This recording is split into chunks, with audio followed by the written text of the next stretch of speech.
सांगितलं की WHO ने कहता है आरो का पानी बन सकता है मौत का कारण, त्यामुळे आणि आपलं पाणी अस्वच्छ पाण्याला स्वच्छ पाणी करण्याचं हे नाही आपली मशीन. आपली मशीन काय करते, डोळ्यानं स्वच्छ दिसणाऱ्या पाण्यामध्ये, हे पाणी स्वच्छ दिसतं का नाही, पण ह्या पाण्यामध्ये हे वेगवेगळ्या प्रकारचे हे आहेत, म्हणजे क्लोरीन आहे, आर्सेनिक आहे, लीड आहे, जी की आपल्या आरोग्याला घातक आहे. कॅन्सर होतो त्याच्यामुळं, निद्रानाश होतो त्याच्यामुळं, केस गळतात त्याच्यामुळं, स्किनला प्रॉब्लेम होतो. हे असे जे केमिकल्स आहेत, ह्या केमिकल्सला रिमूव्ह करण्याचं, ह्या केमिकल्सला बाहेर काढण्याचं काम ही मशीन करते.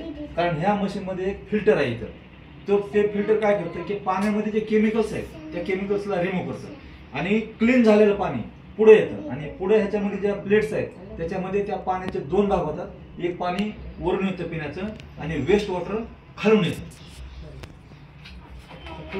आता या मशीनचा जन्म कसा झाला तुम्हाला माहिती आहे की अमेरिकेनं जपानवरती अणुबॉम्ब टाकले होते, माहिती आहे ना, शिकलो नाही इतिहासामध्ये आपण, हिरोशिमा आणि नागासाकी शहरावरती. तर त्यामुळं तिथलं पाणी एकदम दूषित झालेलं होतं. बाळ एक तर जन्माला येत नव्हते, आलेच तर व्यंग जन्माला यायचे आणि त्यांचं आयुष्य खूप कमी होतं, तिथल्या लोकांचं आयुर्मानच कमी होतं. म्हणून त्यांनी काय केलं की पाण्यावर रिसर्च केला. मग ते जगातल्या म्हणजे मिरॅकल वॉटर जिथं आहे तिथं गेले. भारतामध्ये गंगोत्रीच्या ठिकाणी आले.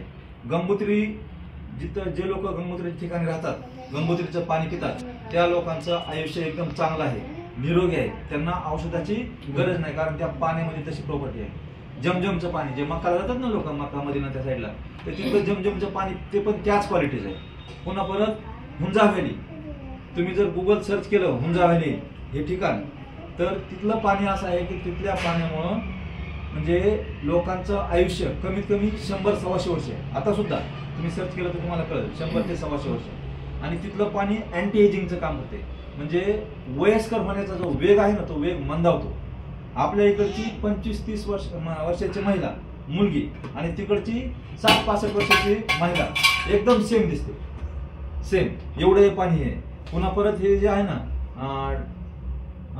टॅकोट, मेक्सिकोला एक सिटी आहे, तर तिथलं पाणी, पुन्हा परत लॉर्ड्स फ्रान्स तिथलं पाणी, म्हणजे अशा जगातल्या 40 ठिकाणच्या पाण्याचं सॅम्पल जपानने घेतलं आणि त्या पाण्यामध्ये ज्या प्रॉपर्टीज आहेत, त्या पाण्यामध्ये जे गुणधर्म आहेत, तशा गुणधर्माचं पाणी बनवणारी मशीन त्यांनी बनवली. तिला म्हणतात कॅंगर वॉटर. ह्याच्यामध्ये कॅंगर, ह्याच्यामध्ये काय होते, पाण्याचे दोन भाग, पाण्याचं आयोनायझेशन होतं, म्हणजे पाण्याचे दोन भाग होतात, पाणी दोन भागामध्ये विभागलं जातं. तर त्या पाण्यामध्ये जी प्रॉपर्टीज आहेत, ज्या मिराकल वॉटर मध्ये ज्या प्रॉपर्टीज आहेत ना, त्या प्रॉपर्टी कुठल्या प्रॉपर्टीज आहेत, एक आहे अँटीऑक्सिडंट, अल्कलाइज आणि मायक्रोक्लस्टर. अँटीऑक्सिडंट म्हणजे काय, ऑक्सिडेशन माहिती आहे ना, ऑक्सिडेशन काय असतं, गंजणे, बरोबर नाही. लोखंड जर पाण्यात ठेवलं तर गंजतं का नाही, किंवा हवेत जरी उडालं तरी गंजते, बरोबर. तर सफरचंद जर आपण कापून ठेवलं आणि लवकर नाही खाल्लं तर काय होते, काळं पडतं ना. मग खाताना काय करतो आपण, वरचा काळा पडलेला भाग काढून टाकतो, मग त्याला म्हणतात ऑक्सिडेशन, ऑक्साईड. आणि त्याच्या विरुद्धची प्रक्रिया आहे, त्याला काय म्हणतात अँटीऑक्सिडंट. आपलं जर जेवण रात्री आपण फ्रीज मध्ये ठेवायचं विसरलो तर जेवण खराब होतं का नाही, त्याला आपण आपल्या भाषेत काय म्हणतो, विटतं, बरोबर आहे.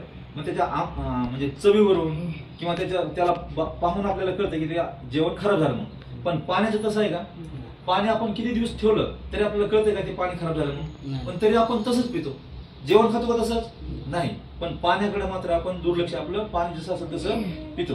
हे झालं अँटीऑक्सिडंटचं. आता अल्कलाइज हे आपण आता बघणार आहेत. आणि मायक्रोक्लस्टर म्हणजे पाण्याला एकदम सूक्ष्म करून टाकते ही मशीन.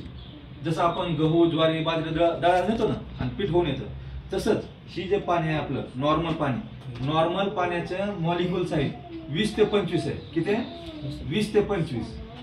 आणि तेच पाणी जर याच्यामध्ये गेलं मशीन मध्ये आणि प्रोसेस होऊन जर बाहेर आलं, त्याचे मॉलिक्युल साईज फक्त 5 ते 6 होते, म्हणजे एकदम लहान. तर ते मायक्रोक्लस्टर प्रॉपर्टी झाली. हे प्लस आणि मायनस, प्लस मायनस कळतंय, हे इकडचं प्लस, हे जे प्लस आहे ना, हे प्लस आपल्या आरोग्यासाठी घातक आहे आणि मायनस म्हणजे आपल्या आरोग्यासाठी चांगला आहे. एक प्लस जरी असला तरी आपल्या आरोग्याला घातक आहे आणि एक मायनस असला तरी आपल्या आरोग्यासाठी चांगला आहे. म्हणून ह्या मायनस म्हणजे ऑक्सिडेशन रिडक्शन पोटेन्शियल, म्हणजे ORP जेवढी निगेटिव्ह ORP जास्त असेल तेवढं ते आपल्याला पाणी चांगलं आहे, आणि जेवढी ORP पॉझिटिव्ह मध्ये असेल तेवढं ते पाणी आपल्यासाठी हानिकारक आहे. बघा हे जे पाणी आहे ना, पॅक बॉटल, हे सगळं पॉझिटिव्ह आहे, आणि हे जे आहे काय ग्रीन टी, व्हिटॅमिन गोळ्या, आपले हे संत्री, मोसंबी, बरोबर आहे, हे सगळं काय निगेटिव्ह मध्ये आहे. बरोबर आहे. म्हणजे आपल्याला काय पाहिजे, निगेटिव्ह एनर्जी पाहिजे. आपण करोनाच्या पिरियडमध्ये बघितलं ना, आपण करोना पॉझिटिव्ह आला तर काय होतं, आजारी, म्हणजे करोना सेंटर मध्ये जायचं, बरोबर नाही, आणि निगेटिव्ह आले टेस्ट काय व्हायचं, चांगलं आहे घरी आहे. म्हणजे तेच आहे पॉझिटिव्ह निगेटिव्ह असं. आणि आता जे तुम्ही बसताय, तुम्ही जे चांगलं काम केलं, मी जे ऍक्टिव्हिटी करते, तुम्ही जे ऍक्टिव्हिटी करताय, ते कशामुळे करताय, तर आपल्या शरीरामध्ये एनर्जी आहे. बरोबर आहे. भैया तुझ्या मोबाईल जर हे झाला, रिचार्ज नाही झाला, तर बोलू शकतो का मोबाईलवर? मग त्याला मोबाईलला चार्जिंग करावं लागते का नाही? कशाने चार्जिंग करतो आपण? इलेक्ट्रिसिटीनं. बरोबर आहे ना, इलेक्ट्रिसिटी लागते मोबाईल चार्ज करण्यासाठी. जर मोबाईल चार्ज नाही झाला तर मोबाईल डेड होतो, आपल्याला फोनवर बोलता येत नाही. बरोबर. पण जसं मोबाईल चार्ज करावं लागतं तसे आपलं शरीर पण चार्ज करावं लागतं. आपल्या शरीरामध्ये ज्या पेशी आहेत ना, त्यांना पण चार्ज करावं लागतं. त्याच्यामध्ये पण करंट पाहिजे. त्याच्यामध्ये सुद्धा जर करंट नसेल तर आपण पण डेड होणार. मग किती आहे इथं बघ, डॉक्टरनं सांगितलं हिलिंग इज व्होल्टेज, म्हणजे आजारातून बाहेर पडण्यासाठी आपल्याला व्होल्टेजची गरज आहे. हिलिंग म्हणजे बरं होणे, हिलिंग इज व्होल्टेज. तर आपल्याला किती पाहिजे, -20 ते -25. स्वीटी बघ इथं काय आहे, -20 ते -25 मिलीव्होल्ट करंट पाहिजे आपल्याला ऍक्टिव्हिटी करण्यासाठी, आपलं दैनंदिनचं काम करण्यासाठी. आणि -20 ते -25 जसं कमी होईल ना, -20चं जर